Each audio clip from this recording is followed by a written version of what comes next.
गुरु प्यारी सात संगत जी, आप सभी को राधा स्वामी जी। सात संगत जी, यह वीडियो के बाद आपको पता लगेगा कि अगर हम सेवा पर जाते हैं तो पीछे से हमारा किसी भी प्रकार का कोई काम नहीं रुकता है, क्योंकि बाबा जी खुद उस काम को संभालने आते हैं और बल्कि उस काम को खुद संभालते भी हैं। तो सात संगत जी, यह ताकि सुनने के बाद आपको बाबा जी पर सौ नहीं बल्कि 200% तो विश्वास हो ही जाएगा, क्योंकि जब यह साखी संगत ने सुनी तो काफ़ी उनमें चीखें निकल पड़ी कि क्या सच में बाबा जी ऐसे अपनी संगत का ख्याल रखते हैं। तो साथ संगत जी, आप लोगों से भी मेरी विनम्र विनती है कि वीडियो को अंत तक ज़रूर देखें, और संगत के अपने इस चैनल से आप लोग नहीं जुड़े हैं तो चैनल को सब्सक्राइब करके चैनल का हिस्सा ज़रूर बने जी। तो सात संगत जी, यह घटना एक दिल्ली के रहने वाले परिवार की है, जो कि दिल्ली में ही रहा करता था। पूरा परिवार सत्संगी था। परिवार में सिर्फ दो बच्चे और इनके फादर थे।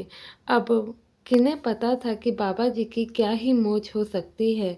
इन बच्चों की जो मम्मी थी, उनका थोड़े समय पहले ही देहांत हो गया था। बच्चों की पूरी जिम्मेवारी इस पिता के ऊपर थी। पिता का कामकाज काफ़ी अच्छा था, तो वह कामकाज के साथ-साथ सत्संग और सेवा में भी ध्यान दिया करता था। बाकी हमेशा ही मालिक का शुक्राना अदा करता, कहता जो मालिक तेरी मर्ज़ी वो हमें मंज़ूर है। तो ये जो पिता थे, इन्होंने अपने घर में एक आया भी रख रखी थी, जो कि पीछे से पूरा दिन इनके बच्चों का ध्यान रखा करती थी। तो यह भाई अक्सर ही अपना जो कि समय है वह तो या काम पर या बच्चों पर या फिर सेवा पर ही दिया करता था, क्योंकि दुनियावी रिश्तों से इसको ज़्यादा मुँह माया ही नहीं थी। इनकी पत्नी के देहांत के बाद इन्होंने अपने बच्चों की रखवाली बाबा जी के ऊपर छोड़ रखी थी। ये बाबा जी के आगे कहते थे कि बाबा जी, ये आप ही के बच्चे हैं, जैसे मर्जी रखो। तो सात संगत जी, संडे का दिन था। तो यह भाई सोचता है कि संडे का दिन है, अब मैं सत्संग सुनने जा ही रहा हूँ तो क्यों ना वहाँ पर सेवा के लिए भी रुक जाऊँ। तो ये भाई, इसके घर के पास में जो सत्संग घर था वो ज़्यादा दूरी पर तो नहीं, सिर्फ और सिर्फ 15 से 20 मिनट की दूरी ही पर था, और वहाँ पे उस समय कंस्ट्रक्शन का काम भी चल रहा था। तो ये भाई सोचता है कि भाई कल सेवा पर जाना है, क्यों ना शाम तक ही आराम से सेवा करके आऊं, इस बहाने पूरा दिन भी कट जाएगा। तो ये ऐसा ही करता है। संडे की सुबह उठता है, अपने बच्चों को चाय नाश्ता देता है और देखता है कि जो इनकी बेटी है उनको थोड़ा सा बुखार होता है। अपनी बेटी को बुखार की दवाई देता है और कहता है कि बेटा नाश्ता कर लो, ये दवाई से आपको थोड़ी देर में ही आराम आ जाएगा, और थोड़ी ही देर में आया भी आती होगी। आप दोनों बहन भाई आराम से रहिएगा, और किसी भी चीज़ की परेशानी हो तो मुझे कॉल कर लीजिएगा, मैं यहीं पास वाले सत्संग घर में हूँ। ऐसा कहकर ये बच्चों को सत्संग घर के लिए निकल जाता है। अब सात संगत जी, किसे पता था कि ये भाई तो अपने बच्चों को इस समय छोड़कर जा रहा है, पीछे से क्या ही होने वाला है। जब ये भाई सत्संग घर पहुँचता है तो उस समय बारिशों का मौसम था। सत्संग घर सही सलामत पहुँचता है, सत्संग सुनता है, सेवा पर लग जाता है। अब बारिशों का मौसम होने के कारण शाम को अचानक से आंधी आ जाती है, और इतनी तेज आंधी तूफान आता है कि बहुत ही बुरा हाल उस समय हो जाता है। कोई भी इंसान कहीं भी बाहर निकलने लायक नहीं बचता है। अब यह जो अपनी बच्ची को बीमार छोड़कर गया था, उसकी भी इसे चिंता हो रही थी। इतने में इनके बेटे का फ़ोन आता है, कहते हैं कि पापा, दीदी की तो अभी तक तबीयत ठीक ही नहीं हुई है, आप आए भी नहीं हैं, और डॉक्टर का पास भी दीदी को लेकर जाना है, आप जल्दी से आइए, बाहर मौसम भी ख़राब है। जब ये भाई सत्संग घर से बाहर निकलने की कोशिश करता है तो क्या देखता है कि वहाँ का रोड काफ़ी जाम हो गया है। कंस्ट्रक्शन का वर्क तो वहाँ चल ही रहा था, जिसकी वजह से वहाँ पे काफ़ी ही बुरा हाल हो गया था। इतना बुरा हाल कि सारा मलबा सीमेंट सब कुछ घिरा हुआ था कि कोई भी व्यक्ति वहाँ से 2-3 दिन पहले से तो निकल ही नहीं सकता था। अभी ये भाई काफ़ी परेशान होता है और उस शहर में एकदम हड़कंप-सा मच जाता है।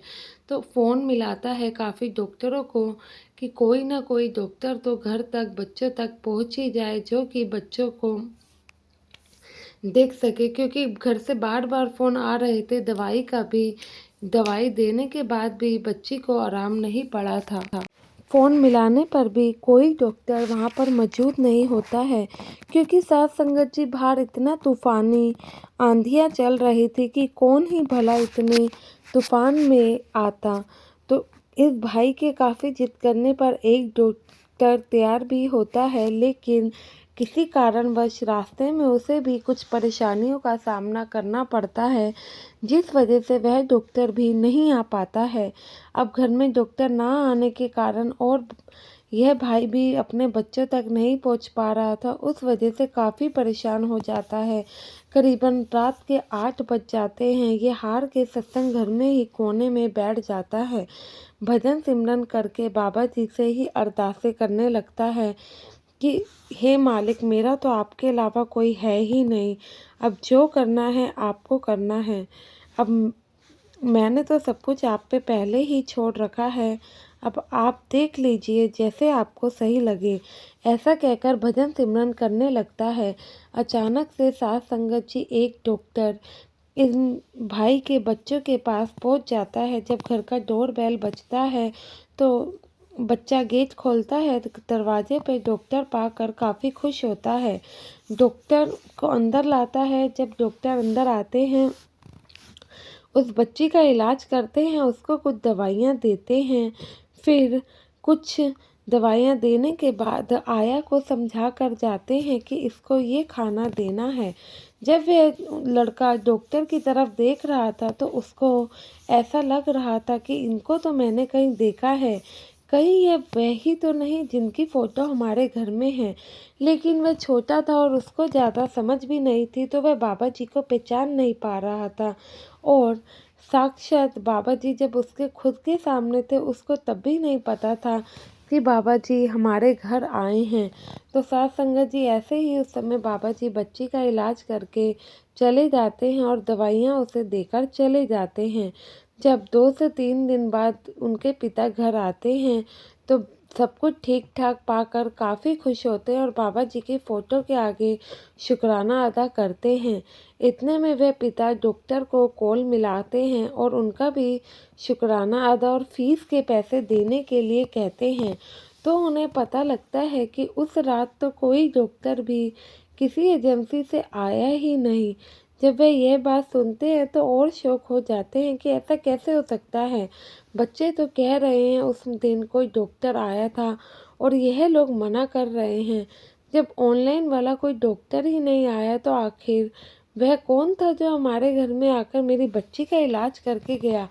तो वह उनका लड़का बताता है कि पापा, जो वह डॉक्टर थे वह सरदार जी आए थे और मुझे वह ये फ़ोटो के जैसे लग रहे थे, पर मुझे सच में नहीं पता कि वह कौन थे। पर हाँ, उनका चेहरा फ़ोटो से मिलता-जुलता था। जब यह बात जब यह बात यह सत्संगी भाई सुनता है तो इसकी आंखों से तो बस शुक्राने के आंसू ही मालिक के प्रति बहते रहते हैं। कहता है कि मुझे तो कुछ समझ ही नहीं आ रहा है कि मैं किस तरीके से उस मालिक का शुक्राना अदा करूं, जो कि मेरे पीछे आके मेरे घर का ख्याल रख के गए। हम तो ऐसे ही परेशान होते हैं। मैं तो उस दिन ऐਵੇਂ ही परेशान हो रहा था कि इन बच्चों का क्या क्या होगा, बल्कि ये तो खुद मालिक के बच्चे हैं। मालिक ने इनकी संभाल आकर खुद कर ही ली। तो साथ संगत जी हमेशा ही बाबा जी हमारे हर काम सुधारते हैं। अगर हम सेवा पर जाते हुए ये सोचते हैं कि ये कैसे होगा, वह बिल्कुल ही गलत है। आशा है मुझे कि यह वीडियो आप लोगों को ज़रूर पसंद आई होगी और आप भी अगली बार सेवा पर जाते हुए यह नहीं सोचेंगे कि यह काम भला कैसे होगा। अगर वीडियो पसंद आई हो, लाइक करना और कमेंट में राधा स्वामी लिखना ना भूलें जी। गुरु प्यारी साथ संगत जी, संगत के अपने इस चैनल को सब्सक्राइब अवश्य करें जी। गुरु प्यारी साध संगत जी आप सभी को राधा स्वामी जी।